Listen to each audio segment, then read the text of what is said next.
Sejarah mencatat bahwa Mojowarno adalah desa yang terletak di Kabupaten Jombang yang keberadaannya tidak dapat dipisahkan dari desa yang terletak di ujung selatan Kabupaten Jombang, yakni Ngoro. Ngoro merupakan kawasan yang menjadi pusat penyebaran agama Kristen di Jawa Timur, di mana di desa ini tersebutlah seorang zinder atau pengawas hutan jati yang bernama Coenraad Laurens Cullen yang akhirnya menjadi tuan tanah di sana. Pada dasarnya, Cullen bukanlah seorang ahli agama atau pendeta, tetapi sebagai kaum Nasrani yang taat, ia berusaha mengajarkan agama Kristen kepada pekerjanya. Selama mengajarkan agama Kristen, Cullen menerjemahkan pengakuan Imam Rasuli, hukum 10 perintah Tuhan, dan doa Bapa Kami ke dalam bahasa Jawa.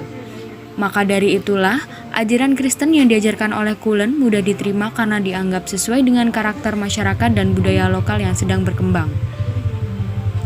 Pada praktiknya, Kristenisasi ala Cullen tidak melayani sakramen pembaptisan dan perjamuan yang dianggap sebagai kultur barat. Menurutnya, pembaptisan tak perlu dilakukan pada orang-orang Jawa karena nantinya mereka akan menganggap dirinya sejajar dengan orang-orang Belanda, sehingga pengakuan iman saja sudah cukup untuk menjadi seorang Kristen.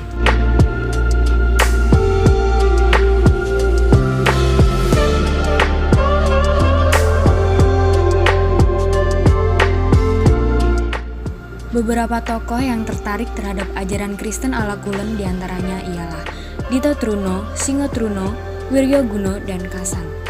Kasan inilah yang merupakan salah satu pengikut Cullen yang sekaligus dianggap sebagai tangan kanannya. Kasan pada awalnya dikenal sebagai seorang muslim sekaligus santri yang cerdas. Namun, setelah ia bertemu dengan Cullen pada tahun 1840, ia merasa menerima embun di padang gurun yang kering kerontang. Oleh sebab itulah, ia mengganti namanya menjadi Tosari yang berasal dari kata Tusara yang berarti embun. Karena Cullen tak melakukan pembaptisan, maka sejumlah orang Ngoro pun pergi ke Surabaya, termasuk juga dengan Tosari. Tosari dibaptis oleh Johannes MD pada tanggal 12 September tahun 1844 dengan nama baptis Paulus.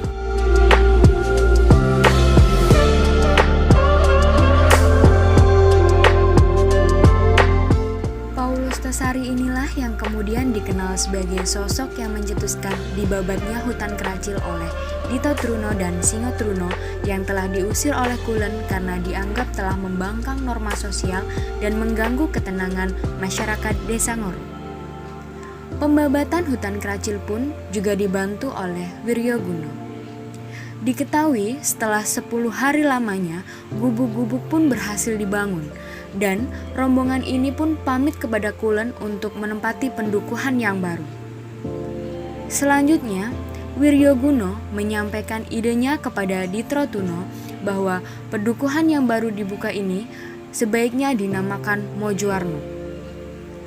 Kata Mojo diambil dari kata Majapahit karena hutan Krakil yang termasuk pada wilayah Majapahit. Sedangkan kata warno berasal dari bahasa Jawa yang berarti bermacam-macam. Karena penghuni Mojowarno pada saat itu berasal dari berbagai daerah yang memiliki latar belakang sosial dan budaya yang berbeda-beda.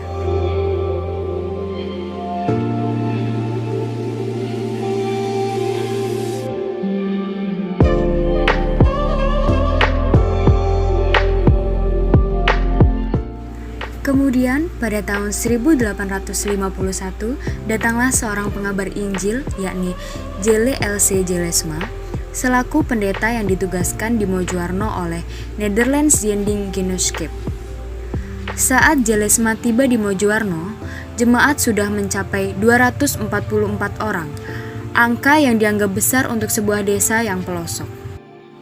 Masa Jellesma di Mojowarno pun tidak berlangsung lama, karena pada tahun 1859 ia meninggal dunia dan kemudian digantikan oleh penerusnya, yakni Pendeta Kruit. Pendeta Kruit tiba di Mojowarno pada tahun 1864. Ia dianggap sebagai sosok pemimpin yang berwibawa. Oleh sebab itu, untuk mengatur jemaat yang semakin banyak jumlahnya, maka pada tahun 1873 dibentuklah majelis gereja yang dikenal sebagai pengikut Kristen yang taat. Hal tersebut dibuktikan dengan pengolahan keuangan jemaat yang baik dan benar, sehingga berhasil dibangun sebuah bangunan peribadatan yang megah pada tahun 1879. Bangunan gereja yang selesai dibangun pada tahun 1881 tersebut tidak sekedar menjadi bukti ketaatan jemaat Mojowarno dalam memeluk agama Kristen. Lebih dari itu, gedung tersebut juga menjadi simbol kemakmuran Mojowarno berkat kemandirian jemaatnya.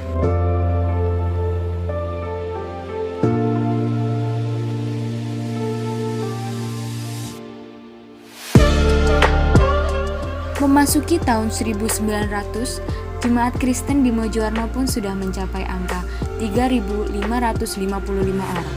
Hal inilah yang kemudian menjadikan Mojowarno sebagai desa dengan jemaat Kristen terbanyak di Jawa Timur. Selain itu, sebagai tanda kematangan jemaat, pada tahun 1923, para jemaat Mojowarno mengangkat seorang pendeta secara mandiri yang bernama Pendeta Dria Mestaka. Kegiatan ini sekaligus menandai lepasnya jemaat Mojowarno dari lembaga Zending Belanda. Sehingga agama Kristen di Jawa Timur mulai memasuki babak baru. Karena bersama dengan hal tersebut, jemaat Mojowarno membentuk persekutuan yang dikenal sebagai Gereja Kristen Jawi Wetan pada tahun 1931 dan sekaligus menjadi tempat dilangsungkannya sidang pertama GKJW pada tanggal 11 Desember tahun 1931.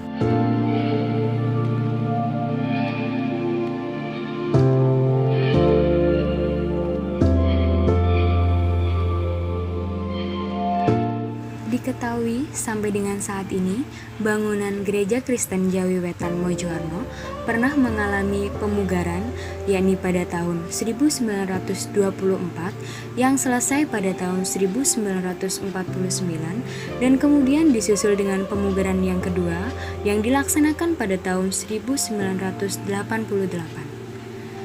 Tidak berhenti hanya sampai di situ, bahkan sampai dengan saat ini, bangunan GKJW Mojowarno masih berdiri dengan megah menjadi bukti sejarah.